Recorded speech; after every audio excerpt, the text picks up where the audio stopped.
ASB jatuh 5%, dividen, still kita boleh dapat return of investment dalam ASB financing 30%. Betul ke?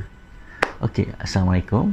Nama saya Taufik Azman. Okay, hari ni, video kali ini saya nak cerita tentang ASB financing. Apa tu ASB financing? Okey, ASB financing ni orang pernah kenal dulu sebagai ASB loan. Okay, ASB loan tu adalah konvensional, tapi ASB financing ni adalah Islamic. So, kita as a Muslim, okay, jika anda penonton seorang yang Muslim, kita wajib untuk ambil ASB financing kerana adalah patuh syariah. So, apa beza ASB biasa dengan ASB financing? ASB biasa ni adalah kita menyimpan hanya menggunakan duit kita sendiri. Kita menyimpan setiap bulan, dan hujung tahun pada bulan 12 ini kita akan dapat dividen berdasarkan berapa yang kita simpan. Tetapi ASB financing, kita boleh dapat dividen berdasarkan OPM. Apa itu OPM? OPM adalah others people money, di mana setiap sijil yang bank bagi itu letak dekat dalam akaun ASB dianggap sebagai OPM. So, kita gunakan duit bank untuk dikira pengiraan dividen setiap tahun. Okay, selepas ini saya akan buat satu pengiraan matematik. Kita akan belajar matematik sikit lah. Bagaimana kita boleh dapatkan return lebih 30%. Uish, sangat banyak 30%. Walaupun ASB financing jatuh sehingga 5%. Okey, jom kita tengok pengiraan. Alright, okey. So, sedia kita maklum, pada tahun 2019, ASB mengumumkan dividen yang paling rendah dalam sejarah penubuhan ASB itu sendiri, iaitu 5.5%. Tapi, kali ini saya nak buat pengiraan, jika ASB turun serendah 5%, adakah kita pelabur dekat dalam ASB financing ni still make profit? Itu yang saya ingin tekankan. Bagaimana ASB financing adalah satu tools yang menyimpan yang sangat bagus untuk kita yang baru nak start menyimpan, sama ada short term, medium term ataupun long term. Tapi kali ini saya akan buat satu video dan pengiraan bagaimana short term untuk 3 tahun. Let's say you boleh menyimpan dekat dalam ASB biasa, buka ASB, akaun ASB, and then sama ada pergi ke mana-mana bank yang berdaftar dengan ASB sebagai ejen ASB, ataupun paling mudah boleh pergi ke pejabat pos. Pejabat pos pun buka RN RM10, dah ada akaun untuk buka akaun ASB. So RN RM10 tu terus masuk dalam akaun ASB kita. Okey, untuk ASB biasa, jika anda mampu untuk menyimpan RM781 sebulan, so darab dengan 12 bulan, iaitu 1 tahun, simpanan setahun anda dah ada RM9,372. Okey, tetapi ASB biasa dikira berdasarkan dividen berapa jumlah anda simpanan dekat dalam ASB itu sendiri, tunai. Okay. Dan dia akan dikira berdasarkan baki terendah setiap bulan. Let's say lah, dividen diumumkan pada kadar 5% setahun. So, setahun jika anda menyimpan setiap bulan RM781, bulan pertama, bulan kedua RM781, dan seterusnya sampailah bulan 12, dividen anda akan mendapat RM252. Saya genapkan. Okey. So, jika kita menyimpan dalam masa 3 tahun RM972 darab dengan 5%. Jika 5% ni setiap tahun tanpa berubah, dan kita tengok duration selama 3 tahun, simpanan anda sudah dapat digandakan sebanyak RM10,850. Okey, berapa return of investment jika anda menyimpan ASB biasa? Return of investment senang saja untuk buat pengiraan. RM10,850. Ini adalah overall keuntungan keseluruhan, termasuk sekali dengan modal anda, tolak dengan anda punya modal, bahagi dengan modal, iaitu RM9,372. So akan dapat 0.157% darab dengan 100%, bahagi dengan 3 tahun, bersamaan dengan setiap tahun akan anda dapat 5.25%. Okey. So ini adalah jika anda buat simpanan ASB biasa. Okey. Kita buat perbandingan. Okey, perbandingan di mana ASB financing dengan ASB financing dengan jumlah RM781 sebulan, anda boleh memiliki sijil ASB financing sebanyak RM200,000. Okey. Modal simpanan yang sama, simpanan yang sama darab dengan 12 bulan. So modal untuk menyimpan biasa ASB biasa dengan ASB financing adalah 9372. So adalah jumlah yang sama.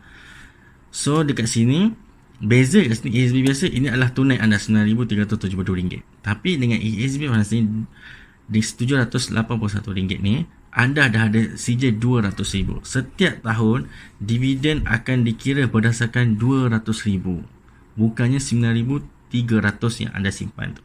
So RM200,000 darab dengan 5% dividen tahunan. So setahun anda akan dapat dividen RM10,000 berdasarkan RM200,000 sijil. Kita tengok betapa bezanya dividen RM10,000 dengan RM252. Sangat jauh beza. Ini adalah OPM, Others People Money. Kita hanya gunakan duit bank untuk kita gandakan simpanan kita. Okay.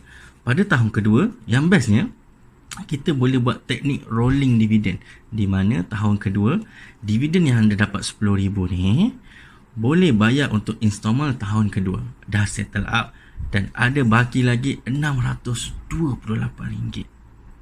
RM628. Ini anda nak simpan pun boleh, anda nak bawa keluar pun tak ada masalah, lagi simpan lagi bagus. Pada tahun ketiga, kita ulang step yang sama pada tahun kedua. Dividen kita dapat ni, jika 5% dividen diisytiharkan, kita akan dapat baki daripada kita tolak kepada installment tahun ketiga. Kenapa kita sampai ke tahun keempat sedangkan kita buat short term untuk 3 tahun? Okey, ASB akan umumkan dividen pada hujung tahun, pada bulan 12, dan akan dikreditkan masuk pada awal tahun hadapannya. So let's say ini pada tahun keempat awal tahun, maksudnya bulan 1 dapat je dividen RM10,000, terus terminate dan kita akan dapat baki principal, atau nama lain adalah surrender value. Kita surrender value, macam mana pengiraannya? Ini adalah baki principal 192,827. RM200,000 sijil kita ni tolak dengan berapa baki hutang kita dekat dalam bank tu. So kita akan dapat pulangan sebanyak RM17,173. So dekat sini kita punya overall, jika RM628 ini kita tak bawa keluar, RM79,173 tambah dengan RM682 tambah dengan RM682 lebihan daripada tahun kedua dan tahun ketiga, pulangan yang kita akan dapatlah RM18,000. So persoalan dia, berapa return of investment? 30%. Betul ke apa yang saya cerita tadi? Return of investment, kita tutup belah sini, kita nak bagi nampak. Return of investment, duit overall yang kita dapat ni RM18,000 tolak dengan RM9,372, dapat baki dia, bahagi dengan modal, bahagi dengan modal dan darab 100% dalam masa 3 tahun. So dalam masa 3 tahun kita dah untung 97% untuk return of investment, simple return of investment, bahagi dengan 3 tahun. Dalam masa 3 tahun kita dah make money 32%. So nampak tak, kita punya simpanan dapat digandakan dengan lebih banyak apa yang kita buat simpanan biasa. So kadar untuk ASB financing adalah, ini adalah promo rate, okey, 3.55% terendah. So InsyaAllah apa yang kita menyimpan ni adalah untuk masa hadapan kita. Okey, sudah jelas dengan pengiraan perbezaan simpanan ASB biasa dengan ASB financing. Nampak jauh beza kan pulangan ASB biasa, ASB financing berbanding ASB biasa. So ASB financing ni adalah untuk Bumi Putra sahaja. So kepada anda yang berstatus seorang Bumi Putra dan tidak pernah ataupun tak ada simpanan ASB financing, amat merugikan. Sebab apa? Seorang individu hanya ada kuota 200,000 sahaja. So ada limit kat situ. Tapi ASB financing kita boleh dapat digandakan jika pengiraan dijadikan sebagai compounding.